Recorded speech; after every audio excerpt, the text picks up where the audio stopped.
What's up, you guys? Welcome back. I appreciate you being here. I wanted to address a lot of the questions that people are asking me on my Instagram. For those of you that are just here on YouTube, I appreciate you. If you happen to have an Instagram, join the family over there. There's a lot of communication. I do live streams over there. I call them community conversations, and we talk about everything from life to cars and culture and community, really just everything. And of course, when the debut intro episode revealed on Instagram as well, a lot of questions. So I want to take the time to combine the questions and the comments here on YouTube and of course on Instagram to answer, a lot of the reasons of why and when and how and all of those types of things, why I have this particular car. So why this car? That's going to be the lengthiest answer. The doors, right? I think everyone puts a lot of focus on the doors. The people that don't know much about the car, it has this appeal to it. Obviously, a dihedral or a scissor door type car is going to catch a lot of attention. And I think a lot of people kind of let that stop as this visual punch. There's more to it, right? This car has a lot of history. One of the most prestigious parts of its history is that these doors on this exact Toyota were the inspiration for the one and only McLaren F1 that Gordon Murray built. So the McLaren F1 is, considered one of the greatest vehicles ever built, and its doors, which people didn't know, but has been acknowledged by Gordon Murray on multiple occasions. It is not some kind of like JDM folklore, but he saw one of these on the way to his facility during the design phase of the McLaren F1, and he was just like, what is that? And he ended up becoming friends with and being able to borrow the car, and it was direct inspiration for the doors on the McLaren F1. So that alone is just super cool. Quirky, cool, historical, artsy, ballsy, gutsy. There's just different things that the Toyota engineers were doing back then. I mean, this car debuted as a concept in 1988, and in 1989, with just a couple of tweaks, the concept car was almost identical. The Tokyo Motor Show, this thing debuted, and in 1990, it was available in Japan to the Japanese consumer. It was available 5-6 years, 1990 to 1995, I believe, and it had 3 phases. Phase 1 had the most volume, phase 2 had a certain amount, and phase 3, which I'll break down those numbers for you guys. This is a phase 2 release, and like I mentioned in the first video, black is the color that I think this car looks best in, just for various reasons. Collectors and people who like a little bit rarer stuff, there's a couple of very 90s colors that I think are gross. I think they're cool, but they're gross and I wouldn't buy it. But I can see the appeal from the rarity aspect and stuff like that. But I wanted something that could kind of go with any set of wheels and is timeless. So black, gray interior versus tan, because 90s tan interior was not the look for me. So black, gray interior, manual transmission, SLSS, phase 2 car, very rare. So I'm blessed to have it. And so that's one of the many reasons for the why. The why is history, art of it, is very avant-garde, and even the name, right? The name. It's not SERA, which is what I hear most people saying over the years. It's SERA, which is the future tense of the French word être, which, yes, I know I'm saying that incorrectly, but it's to be. It's the future tense of that word. SERA means to be, like que sera, sera, whatever happens, happens, what will be, will be. That's the name. Even that is a ballsy thing to do, to create a car like this, crazy glass canopy, all kinds of off pieces of glass, doors for a economy vehicle. It is not a K car, by the way. To do that and say, we believe that this is indicative of the way the future will be or what is to come. And that's what we're gonna name it. So I think that is just alone one of the coolest parts and reasons why I chose this amongst many of the other options over the last, 10, 20 years that I've put away in my mind as Japanese vehicles to acquire one day. So let's break down more of the whys. You guys know that I have predominantly been known as a Honda enthusiast.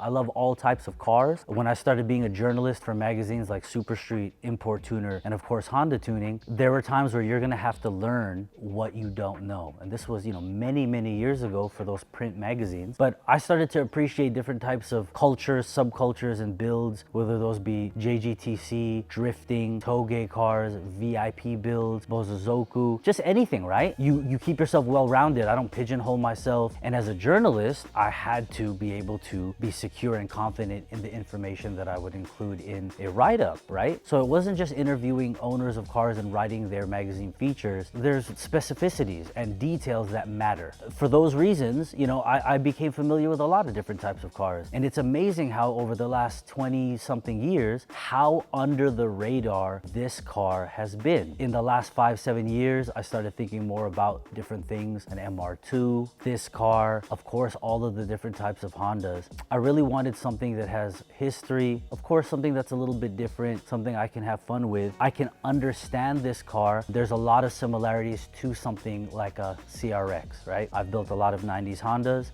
My first car that was in Honda Tuning Magazine in print in 2005 was an EG, a US 92 to 95 Civic hatchback, 5th gen. It's not really that far off of an EG in that sense, but yet this one is actually more like a CRX. Identical wheelbase to a CRX. This car weighs 1,962 pounds.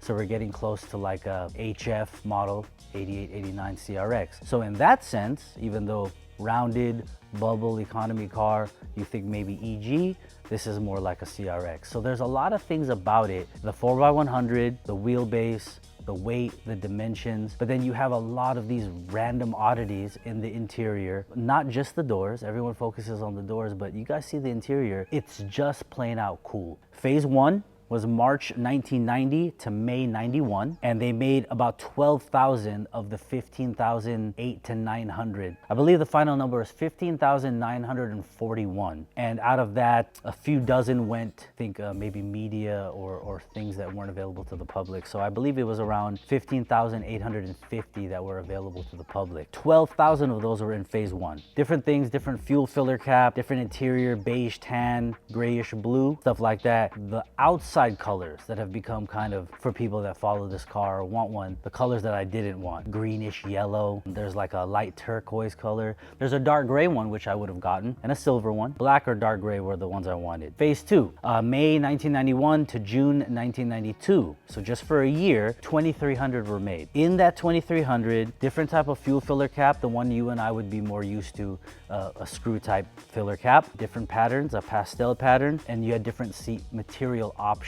2,300. And then the final 1,500-ish were phase 3. This is a phase 2, and out of that 2,300 during that phase with this particular combination, it just becomes cooler and quirkier and rarer than I had even imagined when I started looking for this car, and thanks to Top Rank, I was able to get this one. Once again, you guys, the doors. Aside from looking the way they look and just being cool, I mean, let's be honest, right? You had Lamborghini door kits that people were putting on everything, and then people see this car and they're like, oh, it has Lambo doors. And there's gull-wing doors, there's scissor doors, there are dihedral doors. Gull-wings are hinging right at the top, like an AutoZam, which is a K car, or the Mercedes gull-wing. These are not gull-wing, they call them scissors, right? So the way they open. And then the Japanese, because of their type of planning, they open up using a very minimal amount of lateral space. So it's not like you have this car, you park next to somebody, or somebody parks next to you and you can't get out. It's very minimal on purpose. The Japanese were smart about that because of their, tight quarters, and the doors open up with very, very minimal intrusion into that lateral space. I think it's 36 centimeters, right?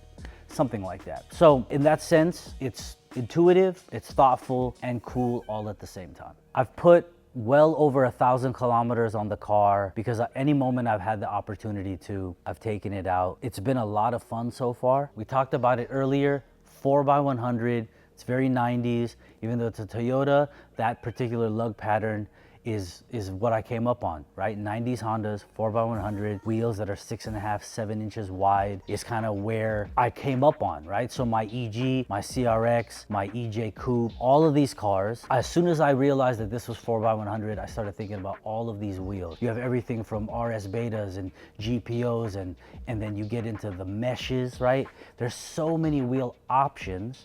And so I was excited to have a 4x100 car again. When I got the car, it came with what I thought were Steelies. I just thought they were good old regular Steelies.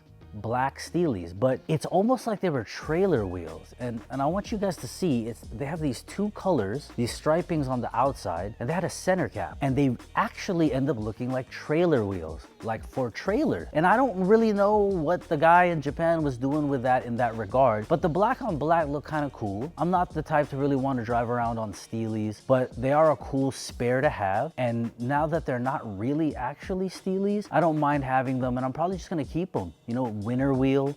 We don't, you know, I live in California. I don't have to worry about salt and things like that. You know, I put some touring tires from Falken on there. They have a 700 tread wear rating, good for the rain. So it's a perfect fallback set. And then this set right here, these SSR MK2Rs, very rare wheel in a very odd spec. I decided that the color, when I bought these a long time ago, I thought they were red. And to be honest with you, when they came in from Japan, I looked at them and I didn't even have a car to put them on at the time. I looked at them, made sure they were all four pieces were there, center caps, valve stem caps that say SSR. They're very complete and I was happy to grab them. I just didn't know what I was gonna put them on. EA Civic, EF, CRX, something like that. DA, I ended up, you know, obviously getting this, and I was like, all right, I'm gonna put these on. This type of period correct wheel, 4-spoke, which it's not really red, it's like an orangey red, has been an odd pop against the black. And the rolling footage that you guys have seen on my Instagram, some of the reels and whatnot, the compliments have been crazy. I'm actually pretty excited about it. These wheels can tend to have really deep lip. When you look at work equip, 01s, 03s, the whole equip line, you can get some really deep lips. But this is an FF setup, 14 by 6.5 with this Falken Azeni 615K and a 195/60. I wanted a taller tire, get some comfort, right? It doesn't need to be on a rubber band, and it fits very nicely on the car. So it's not what it came on. It came on those Steelies, and I've had the car aligned with both of these wheels and tires, and it's just been a blast so far. But I have 3 or 4 sets of wheels that I'm going to circulate on and decide which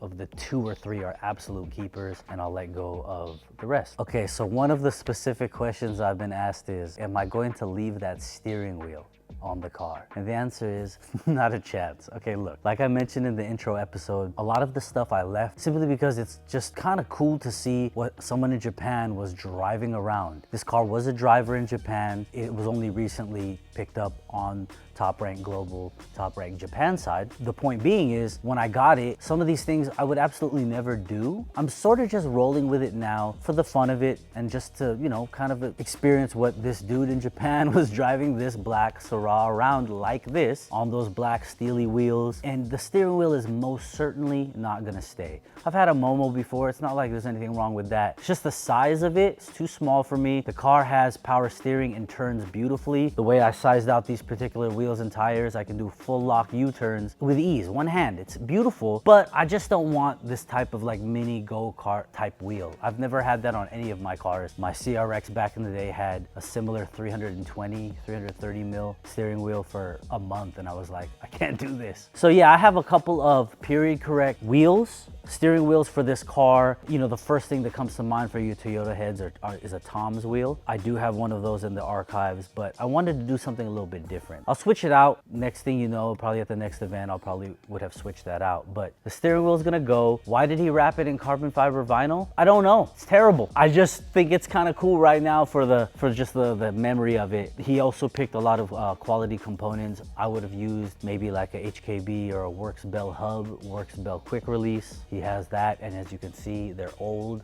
They are faded from the sun. Immediately wanted to change them, but I'm like, you know what? It's kind of cool. And I'm just leaving them there as well. So I might not even change those. I might just put one of the few different steering wheels that I have on there, one of the few different shift knobs, because no, I'm not keeping that snap-on extender. Is it funny? Is it cool? Yes. Am I going to keep that? No, not at all. So once again, period correct or custom shift knobs. I have a Tom's knob. Shout out to DBA Motorsports. I have a couple of items which I cannot wait to show you guys that I got from a few different places. DBA Motorsports on Instagram is one of them. And so yeah, we're gonna go with that. Interior, the way it is cool to me. Snap-on extender shift arm and this crazy little Momo wheel with carbon fiber vinyl, those will not be staying. So one of the other questions is the exhaust setup. You guys have heard that sound clip we gave you, previous video, Instagram reels and whatnot. This muffler, which I did mention in the intro video, is an HKS muffler. It's period correct. I actually really like the sound of of the car, but it is too loud for me. Am I gonna do something custom? Am I gonna find another period correct muffler or this one and then just add resonation? I'm not really sure yet, but I do love the tone. It's very 90s, a little bit more under the radar, a little bit quieter. Whether I keep that angulation that was popular back then or go for a turn down or eliminate like a cylindrical muffler and do something, you know, behind the rear underneath the car, I'm not 100% sure yet, but ultimately if I can achieve a similar tone, just a little bit more quiet, then I'll do that. People asking about aero. Am I gonna do any aero? I'm very happy with the front end of the car. Would I possibly make a custom rear lip? Potentially. A custom side? Potentially. But right now, I'm really just gonna enjoy the shape and curve of the car as it is. It's got this optional smaller spoiler on the rear glass. Truthfully guys, I'm not really trying to make it look any more obvious. That's why I got black in the first place, was to kind of be toned down. The wheels pop, which is why I might not keep such a bright set of wheels. But right now, the contrast, black and reddish orange, and just the way the car looks, I'm pretty happy with it. And the rear end, you can see, is very different than the front. This is where you are getting very much the original feel of that curved, you know, kind of bubblish feeling. What we're gonna do is kind of enjoy it for what it is and maybe make something custom or source something rare from Japan to kind of tie it all in later on. A lot of you guys were asking, what is the interior like as far as space? You see the rear seats, 2 rear seat belts. It's a 4-seater car, but what is the space like? With this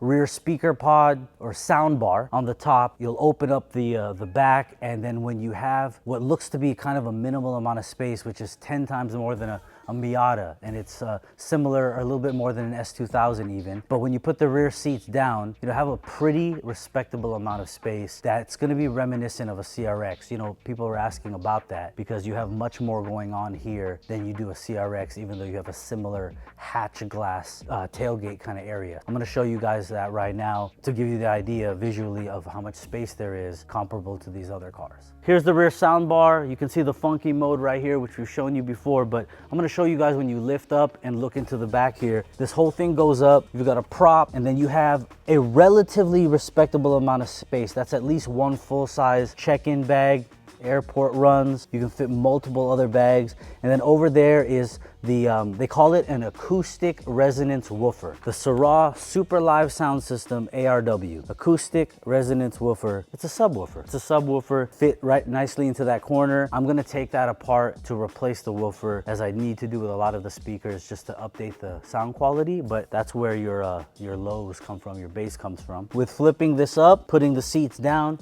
you get a pretty respectable amount of space, and I'm gonna show that to you guys right now. Which this totally comes off. You can unplug this and remove this, and you have even more space, or you can remove this section here. You can really get this entire section open by removing this, putting those seats down.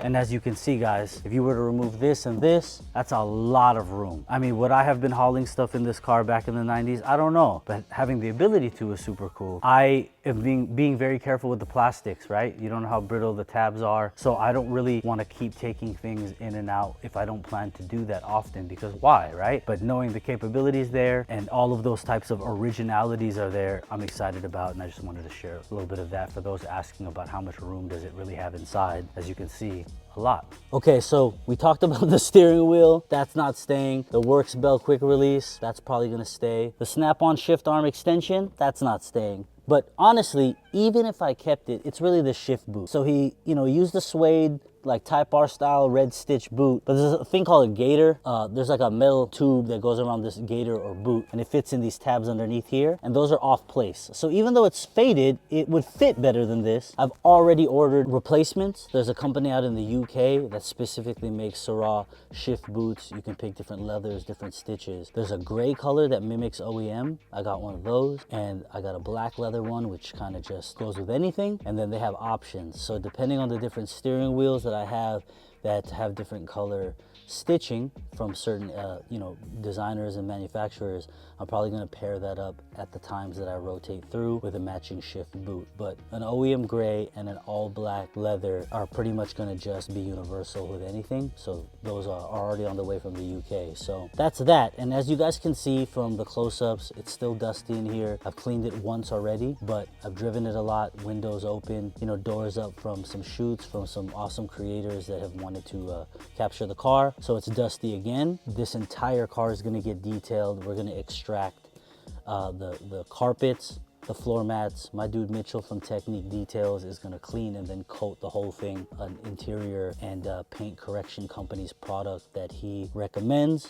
That in combination with the technology of tint now that has this, you know, infrared and ultraviolet blockage, can help keep this interior lasting an indefinite amount of time. So, you know, aside from some light cleaning and then steam extraction and then coating, I'm not gonna touch this interior. I'm gonna leave it exactly the way it is and enjoy that for a while. So I think it's cool. I think it's quirky. Two tones of the grays, combination of the material, and of course the floor mats, the pattern, very different than the way Honda did things in the 90s, and it's just plain out cool. So yeah, thanks guys. All right, you guys, thank you for being here. I hope I answered the majority of everyone's questions. Some of them overlapped a little bit, so I know that some of you might have asked it in a slightly different way, but I feel like I was able to answer kind of across the board from YouTube comments and a ton of comments on Instagram and the DMs there. So if there's any more questions, don't hesitate. I'll do another episode. I don't have any problem doing that. Or join me on Instagram, any of the community conversations, live streams, feel free to ask there. That's a rundown. Year, make, and model, the phase, the reasons why, and the art behind it, how they were really pushing towards being futuristic with it. It's just a plain out cool car. Appreciate that you guys are so interested in it and asking me these questions, and being able to bring the car to a facility such as this. This is the Rye facility in Orange County, California. You guys who have been following me for years know that Ryan and I work together on all kinds of other projects, Hondas especially, in the sense of just the beauty of his new facility. All of this is his design, different vehicles that he has here, and this display space. Big shout out to my friend Ryan for having myself and G here to, you know, answer these questions and create this episode for you guys in this particular space in the Rye facility. So any other questions, comments, ideas, feel free to put them in the comments below and or on Instagram. I appreciate you guys. See you on the next one.